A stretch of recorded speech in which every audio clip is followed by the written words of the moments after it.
que dans la vie, il n'y a pas que des moments faciles, que de bonnes nouvelles qui arrivent.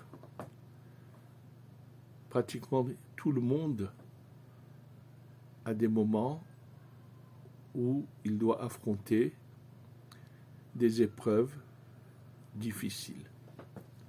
Surtout, le alechem, le alenu, que Dieu préserve, lorsque quelqu'un, que personne aimée part de ce monde,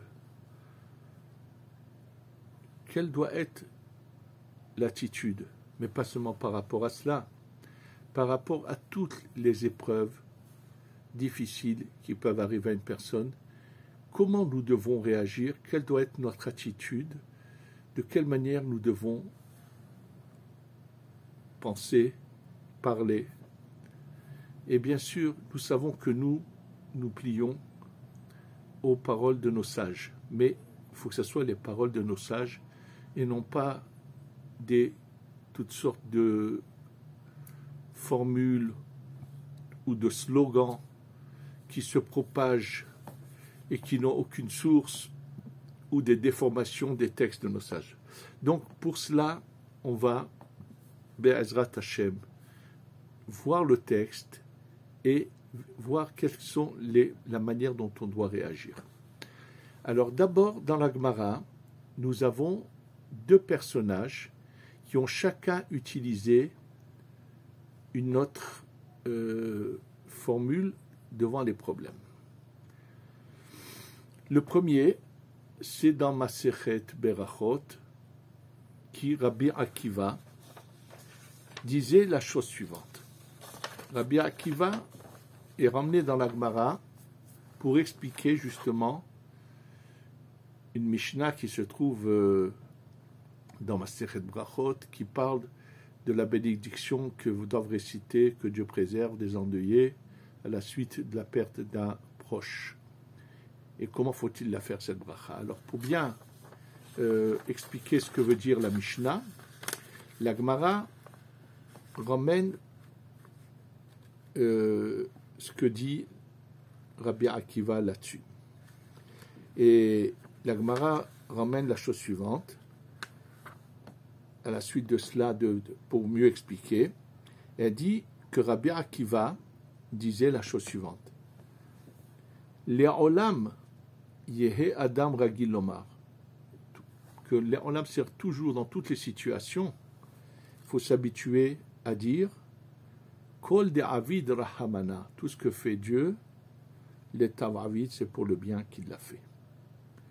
Et on va tout de suite expliquer à la suite de quoi Rabbi Akiva, dans quelles conditions Rabbi Akiva dit cela.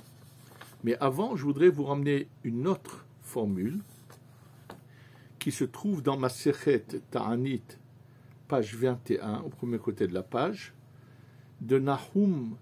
Nahum, c'était un Tana de l'époque de Rabbi Akiva, et lui, quand il y a eu des problèmes, il avait une autre formule qui était Gam Zu le Tova. Ça aussi c'est pour le bien. C'est-à-dire que dans les pires des situations, il disait ça aussi c'est pour le bien.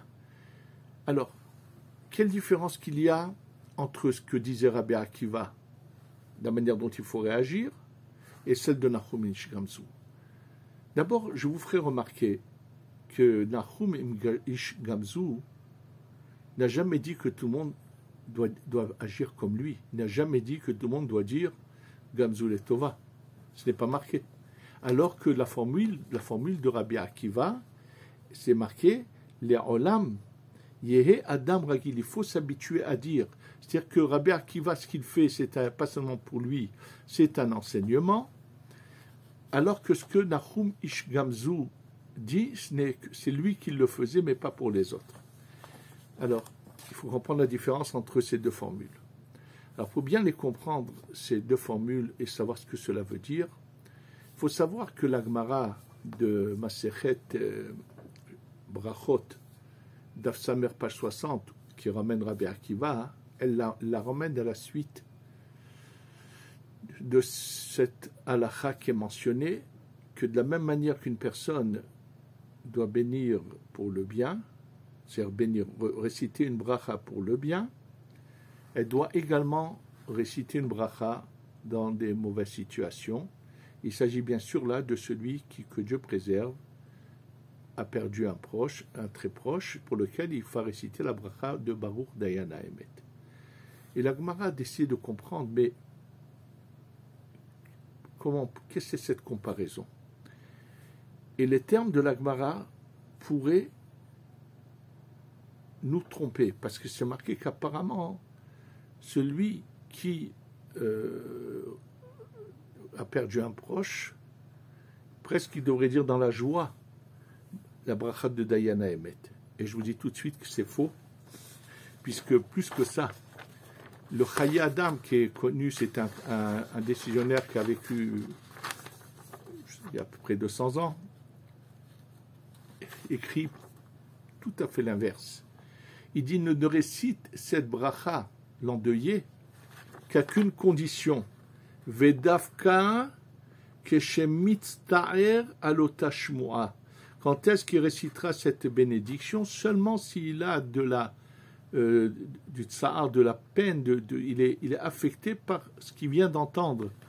Mais si que Dieu préserve, pour toute raison qu'il puisse y avoir, il ne se sent pas en douleur et affecté de la mauvaise nouvelle qu'il a appris, le Chaye Adam, il dit dans ce cas-là, il ne fait pas cette bracha de Dayan Haemet.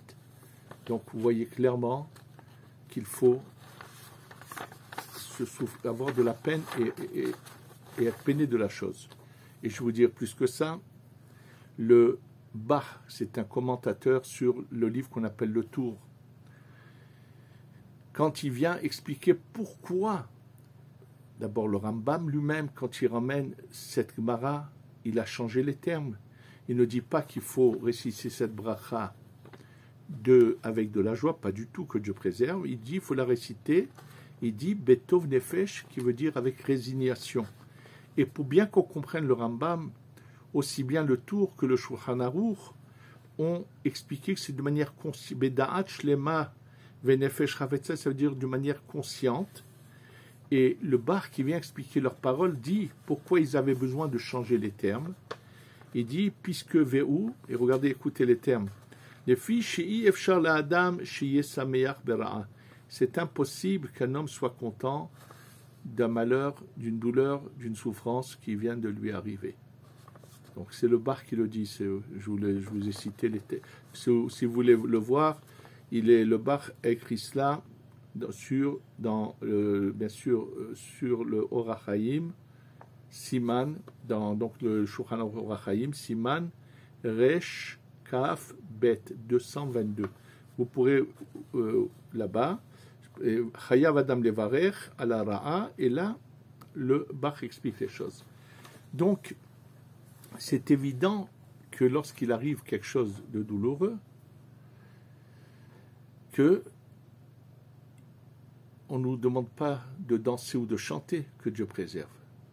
Mais on nous demande aussi de ne pas nous rebeller contre Dieu, ni lui dire Dieu je te pardonne ou des choses de ce genre. Ça c'est complètement faux. Il faut savoir se résigner et mais simplement pour comprendre ce que ça veut dire cette résignation. Alors bien sûr, je vais vous donner l'histoire l'exemple que donne le Zohar. Le Zohar, pour expliquer comment on doit voir les choses, le Zohar raconte, il explique pourquoi l'âme descend dans ce monde, celui qui a su ensuite choisir la bonne voie dans ce monde. Il donne l'exemple du roi qui a eu un enfant, et cet enfant ne sait pas encore bien se conduire, ni être propre, ni avoir l'attitude qu'il faudrait avoir dans le palais royal en présence du roi. Alors le roi l'envoie dans un village pour que là-bas il ait une bonne éducation, qu'il apprenne à ce que c'est la propreté, ce que c'est les bonnes manières, qu'il ait une attitude convenable, qui le rende apte à ensuite être dans le palais du roi auprès de son père. Et dès qu'il a fini cette éducation dans le village, alors bien sûr, le roi envoie la reine le chercher. Il fait allusion au tzadikim que lorsqu'il quitte ce monde, c'est la Shekhinah qui vient chercher leur neshama et que eux ne meurent pas par l'épée de l'ange de la mort. Et alors le joueur continue à dire, et les gens du village se mettent à pleurer, c'est dommage, il n'y avait parmi nous le fils du roi. Quelqu'un qui était intelligent leur dit, mais pourquoi vous pleurez? Vous savez bien que sa place est auprès de son père, du roi, dans le palais royal. Donc pour lui, il faut être content. Cette image, c'est pour nous expliquer que cette sorte de résignation est de dire, nous on a de la peine, mais quand c'est un tzaddik, on doit être content que finalement lui, il va aller enfin au Gan Eden et jouir pleinement de toutes les bonnes actions qu'il a fait dans sa vie. C'est l'exemple que donne le Zohar. Donc maintenant, on va revenir pour expliquer les deux formules dont je vous ai parlé, de celle de Rabbi Akiva, qui va mieux nous aider à comprendre pourquoi, comment ça veut dire, pourquoi on doit être résigné, en disant tout ce que fait Dieu, c'est pour le bien, et ça, c'est tout le monde qui doit s'habituer à le dire, et la formule qui concerne Nahum Ish Gamzu. Nous allons voir la différence entre les deux. Alors, en ce qui concerne Rabbi Akiva, la Gemara nous raconte à la suite de quel fait, d'abord c'était un dicton qu'il disait constamment, mais il s'est passé un événement où il a appliqué ce qu'il avait l'habitude de dire et que finalement ça s'est retourné en bien pour lui. C'est ce que la Gemara raconte justement dans Masechet Brachot pour expliquer pourquoi on doit se résigner aux choses qui arrivent dans la vie. La Gemara raconte que Rabbi Akiva voyageait, il arrivait près d'une ville. Et dans cette ville, il a demandé l'hospitalité et personne n'a voulu lui donner l'hospitalité. Bon, qu'est-ce qu'il a fait? Il allait dans les champs, il a trouvé un endroit où il pourrait passer la nuit et dormir, et il avait avec lui son âne, il avait un coq qui l'accompagnait pour qu'il le réveille, pour que le matin, avec son chant, le coq le réveille, et il avait également une fiole, quelque chose dans lequel il y avait de la lumière, c'est-à-dire qu'il éclairait, il y avait une sorte de boîtier avec comme du verre autour, où il y avait de la lumière. Et lorsque Rabbi Akiva se couche pour passer la nuit, il y a un vent terrible qui vient, qui éteint sa bougie, et un renard qui vient, qui tue son coq et qui s'en va, et ensuite vient une bête sauvage et prend son âne. Et à chaque événement qui s'est passé, Rabbi Akiva dit Kolma de Avid Rahamana, tout ce que fait Dieu, c'est pour le bien. Ça veut dire, bien que je ne vois pas le bien là maintenant, il n'a eu que des pertes. Il dit, si j'ai la Emouna, que c'est du bien, ce sera du bien. Qu'est-ce que cela veut dire? Dans les Sfarim qui expliquent cela, le Sefer Shomer Emouni m'emmène plusieurs commentateurs qui expliquent qu'en fait, Dieu fait descendre du bien. Et des fois, pour toutes sortes de raisons, pour des fautes qu'on a pu commettre dans notre vie, et n'oublions pas que Rabbi Akiva, c'est qu'à l'âge de 40 ans qu'il a fait Tchouva, alors quand ce bien descend d'en haut, il va rentrer dans une formule qui n'est pas la meilleure pour nous, puisqu'il y a des manières dont on unit les lettres, ça peut être pour le bien ou le mal, et donc ça peut descendre d'une manière qui n'est pas bonne. Et là, si la personne sait se renforcer, essayer et penser que Dieu lui veut du bien, alors tout de suite, Dieu fera taire les accusateurs qui ont fait que ce bien qui est descendu soit du bien et non pas cette formule qui est de mal. Et c'est ce qui s'est passé pour Rabbi Akiva. C'est que pendant qu'il était comme ça couché, sans son âne, sans son coq, sans sa lumière, il a vu de loin des soldats romains venir, rentrer dans la ville, les piller et les prendre tous comme des esclaves. Il a compris que si il avait eu son coq aurait réagi, son âne, sa lumière aurait montré où il est, il aurait eu le même sort. Et s'il avait reçu l'hospitalité dans la ville, c'est ce qui se serait passé pour lui également. Donc finalement, qu'est-ce qu'il voit? Que de cela va sortir quelque chose qui était à son avantage. Bien que maintenant il a une perte, il n'a plus son âne, il n'a plus, mais sa vie a été sauvée. Il n'est pas esclave, il est un homme libre, sa vie a été sauvée. C'est-à-dire que finalement, même ces événements qui étaient contraignants et gênants, et finalement se sont tournés en bien. Alors, c'est une manière, c'est-à-dire qu'on va nous dire que dans la vie, il faut savoir comment aborder les choses. Bien sûr, ça ne pourra pas s'adapter, que Dieu préserve, à quelqu'un qui a perdu un proche. Et c'est pour ça que quand il s'agit de quelqu'un qui a perdu un proche, comme je vous l'ai dit au nom du Chaye Adam, ne peut faire cette bracha que celui qui souffre de cela. Donc ça, c'est la formule, c'est un enseignement de Rabbi Akiva, que dans les moments difficiles, de dire certainement il y a un bien que je ne vois pas, mais si je me renforce et je me résigne, alors ce bien se manifestera. Par contre, ce qui s'est passé avec Nahum Ish Gamzu, pour comprendre que ce que lui disait, c'est pas marqué qu'il faut que nous fassions la même chose. Parce que c'est totalement différent. Et ce que lui a fait, finalement, on pourrait voir que d'un certain côté, ça lui a rendu service à des grands moments où il y a eu des miracles spectaculaires, comme je vais vous le dire, mais l'a ensuite emmené à une épreuve terrible, comme on va le voir. La Gemara, dans Masechet Ta'anit, quand elle veut nous parler de Nahum Ish Gamzu et de sa formule, elle nous raconte d'abord un événement terrible qui s'est passé avec Nahum Ish Gamzu. C'est que Dieu préserve, c'est quelque chose qui fait frissonner, qui ferait vraiment ce qu'il a pu lui arriver, comment il a vécu je ne sais pas combien d'années dans sa vie, de cette manière-là. Il n'avait pas de bras, ni de jambes, et il ne voyait plus. Et le lit dans lequel il était couché, posé, les 4 pieds du lit étaient dans des cuvettes d'eau. Pourquoi? Pour que les fourmis, les insectes ne puissent pas monter par les pieds de son lit et venir sur son corps, puisqu'il n'aurait pas pu retirer ses bêtes qu'il aurait fait souffrir. Alors, quand un jour, la maisonnette dans laquelle il habitait était presque branlante, elle allait s'effondrer, ses élèves sont venus, lui ont dit, Rabbeinu, on va te sortir de la maison et on va sortir les ustensiles, tout ce qui t'appartient dans la maison. Il leur a dit, non, vous faites l'inverse. Vous allez d'abord sortir les ustensiles, tout ce qui est à moi de cette maison, et ensuite vous me sortirez avec mon lit de cette maison. Parce que tout le temps que moi je suis dans la maison ne s'effondrera pas. Mais si vous me sortez en premier, elle va s'effondrer et je vais perdre toutes mes affaires qui sont dedans.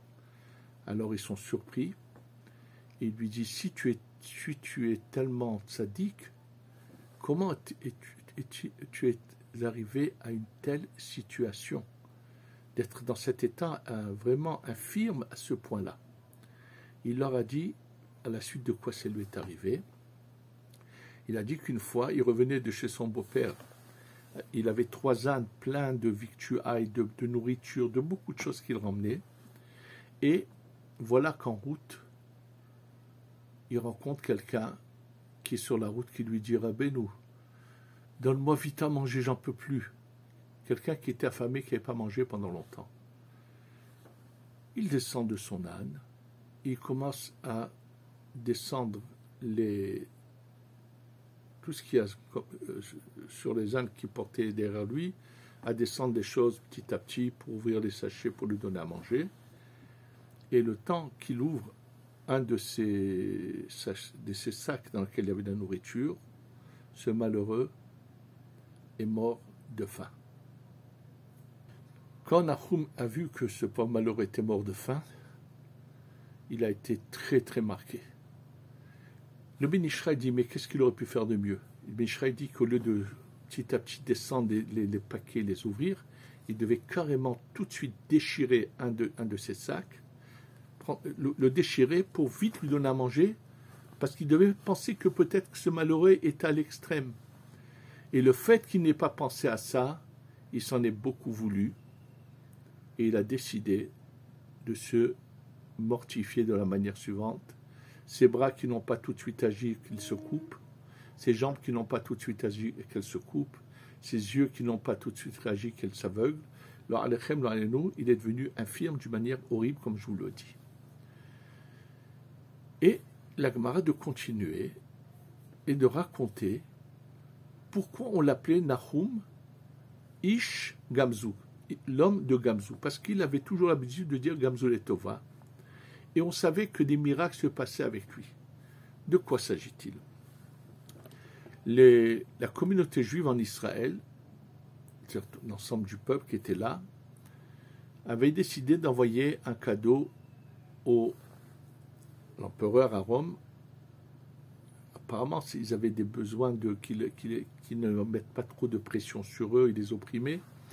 Et donc, ils font une grande quête. Et avec l'argent qu'ils ont ramassé, ils achètent des joyaux, de très beaux bijoux avec des belles pierres. Et ils prennent une très belle boîte, magnifique. Apparemment, une boîte avec ornée de toutes sortes de choses. Et ils la remplissent de ces joyaux. Et ils envoient Nahum avec d'autres personnes, l'accompagnent, pour aller donner ça à l'empereur. Donc il prend le bateau, et quand il arrive en Italie, alors près de Rome, il y a un village dans lequel il fait déjà nuit. Ils vont passer la nuit, ils cherchent une auberge, et ils s'installent dans cette auberge pour que le lendemain, de bon matin, ils aillent directement au palais. Ils avaient certainement fait prévenir qu'il y avait une délégation de représentants du peuple juif qui emmenaient un cadeau. Pendant la nuit, l'aubergiste arrive à ouvrir le coffret, vole tout le contenu du coffret et le remplit de sable et de terre. Nahum se rend compte le matin de ce qui se passe. Il était là confronté à un grand dilemme. Il a été volé, il fait demi-tour, il n'y a plus rien à faire. Et lui décide que non. Il a dit, même s'il y a de la terre dans cette boîte, Gamzul, c'est pour le bien. Ça veut dire que finalement, quelque part, il compte sur le miracle parce qu'il est habitué au miracle. Il fait la route, il arrive au palais, et lorsqu'il arrive, il présente son coffret. L'empereur fait ouvrir le coffret, et à sa stupeur, il voit du sable dans le coffret. Il rentre dans une colère. Vous venez vous moquer de moi? Et là, il se passe un miracle. C'est qu'un de Eliaou, un avis, le prophète Eliaou, vient du ciel, descend, et apparaît comme un des ministres qui lui dit, Sa Majesté, je ne pense pas que les Juifs aient osé se moquer de toi, mais ils ont certainement apporté du sable béni qu'avait utilisé leur ancêtre Abraham dans son combat, que lorsqu'il prenait une poignée de sable et qu'il la jetait, ça devenait des flèches qui tuaient les ennemis. Et il a dit, je vais tester cela. Il les garde, et il prend un peu de ce sable, il l'envoie à ses soldats qui se trouvent sur un front, et effectivement, il se passe le miracle. Alors le roi est tellement étonné de ce miracle grandiose. Bien sûr, il prend tout le contenu qui reste dans le coffret, il le garde bien, chaque grain de sable, ça va être une flèche, et il lui fait l'inverse, remplit le coffret de joyaux, et le dit, ça c'est mon cadeau au peuple juif. Et qu'est-ce qu'il fait Nahum Ish Gamzu?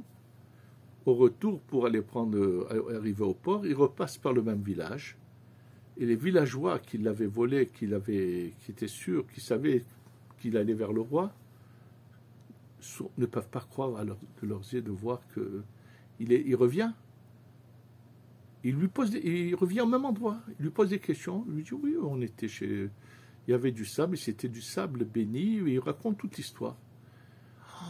Les villageois qui entendent ça, cette famille de villageois qui entendent ça, qui avaient volé Nahum Ish Gamzu, qu'est-ce qu'ils font? Il dit, mais notre maison, elle est tellement bénie, ils se mettent à détruire leur bâtisse, ils prennent tout ce qu'ils peuvent comme de l'endroit duquel ils avaient pris, puis c'était dans la cour de la maison, ils remplissent des charrettes entières, ils vont à Rome, et ils disent au roi, faites savoir au roi que ce que les Juifs lui ont apporté, c'est de chez moi. Naturellement, le roi teste, il voit que ça ne marche pas, il les fait pendre, il les fait tuer, et ça se finit comme ça. La formule de Nahum, c'est de croire en le miracle à tout moment. D'abord, ce n'est pas quelque chose qui est donné à tout le monde. Lui, c'est pour ça qu'il n'est pas dit qu'il faut dire la même chose que lui dans tous les problèmes qui arrivent. Gamzul et Tova, non, il ne faut pas le dire, nous, c'est pas marqué qu'il faut le dire. Lui l'a fait. Mais celui à qui on fait de tels miracles, malheureusement, le Samer même, l'ange du mal, va constamment être en accusation contre lui et va le mettre à l'épreuve. Et c'est pas par hasard que la Gemara juxtapose l'histoire où l'épreuve vient un pauvre devant Nahum et qu'il n'a pas la présence d'esprit de déchirer le sac pour vite lui donner à manger et qui va avoir une fin aussi tragique. En tous les cas, donc nous, cette formule ne nous concerne pas. Nous, ce que nous devons nous concerner, c'est d'essayer de se résigner en pensant que finalement, il n'y aura que du bien, qu'Hachem ne veut que du bien, ne nous veut que du bien, même si c'est difficile. D'ailleurs, ce n'est pas sans raison que le Zohar parle que la prière la plus aimée d'Hachem, c'est celui qui a le cœur brisé. Lev nishbar venifke Elohim lo tivze. Et je voudrais vous dire que une des erreurs qui est commise, c'est quand on cite à la fin de la paracha dans Devarim, là-bas il est dit, dans la paracha de Devarim, c'est marqué que pourquoi viennent que Dieu préserve les malédictions, ainsi de suite. Asher lo avadeta Hashem besimcha, parce que tu n'as pas servi Dieu dans la joie. Alors bien sûr, c'est quelque chose qui est souvent utilisé, mais qui est faux. Parce que c'est marqué Mirov Kol, il dit Rashi, alors que tu avais tout le bien, tu manquais de rien, et tu n'as pas voulu servir Hachem dans la joie. Et d'ailleurs, à la fin de ce passage-là, dans Echa, il est dit aussi Mipi Alyon lo tetzeara'a. C'est dans le passage un passage dans Echa où il est dit, voilà, je vais vous le lire. D'abord, ce que je vous ai dit, Rashi qui dit Merov Kol Be'ot Shialecha Kol Tuv, c'est dans Devarim chapitre 28 verset 47 où c'est marqué Tachad Asher lo avatet Adonai Elohecha besimcha uftov levav Merov Kol, parce que tu n'as pas voulu servir Dieu dans la joie avec un bon cœur. Merov Kol, il dit Rashi Be'ot Shialecha Kol Tuv, c'est-à-dire que là la remontrance c'est à celui qui manque rien, qui a tout le bien et qui pour lui le service de Dieu c'est pesant, c'est quelque chose qu'il fait malgré lui. Là-dessus il est puni. Et dans Echa il est dit Mi pe'alion tetzera'a ve'atov, c'est pas d'en haut que sort le bien ou le mal. Et dit Rashi Ve'im bati lomar lo miyado, si tu veux dire que c'est pas de lui que vient le mal et que c'est un hasard, c'est faux, car tout vient de Dieu. Mais il dit, qu'est-ce que ça veut dire? Il explique après que Kadosh Baruch Hu ne cherche pas à faire du mal. Dieu t'a donné le choix, ça veut dire c'est toi qui provoque par ton attitude ou que ce que Dieu envoie va se manifester en bien ou en mal. Ça veut dire que dans la vie, il faut essayer de comprendre qu'on doit bien agir et surtout, comme c'est marqué dans plusieurs des commentateurs qui disent que penser que si il nous arrive des fois des souffrances, c'est pour expier nos fautes. Ça ne veut pas dire qu'il faut danser de nouveau, mais c'est se résigner. Et c'est ça la bonne attitude qu'il faut avoir, ne pas que Dieu préserve, penser que Dieu doit nous demander des excuses ou qu'il doit nous donner des comptes et que lui ne nous fait aucun mal. C'est ce que je vous ai dit, c'est les termes de Rashi dans Echa, dans le Passouk, d'abord dans ce troisième chapitre de Echa, verset 38. Et Maïtone l'Adam, de quoi tu te plains? C'est toi qui t'a laissé le choix, et pense que si tu avais su bien te conduire, tu n'aurais pas toutes ces souffrances. Ça veut dire que, c'est pas forcément dans cette vie, Peut-être dans notre Gilgoul d'avant, on a fait des choses qu'il faut réparer, on ne sait pas. Mais c'est de cette manière-là que nous devons affronter les épreuves qui nous arrivent dans la vie. Et je vous ai lu les mots dans les choses dans leurs textes pour que tout ce qu'on peut vous en raconter souvent par cœur n'est pas fondé et que vous avez les références de chaque chose qui ont été dites. Qu'Hachem fasse qu'on ait que du bien, qu'on le voie ce bien, qu'on soit délivré, qu'on ait la Géoula Shlema. Amen ve Amen.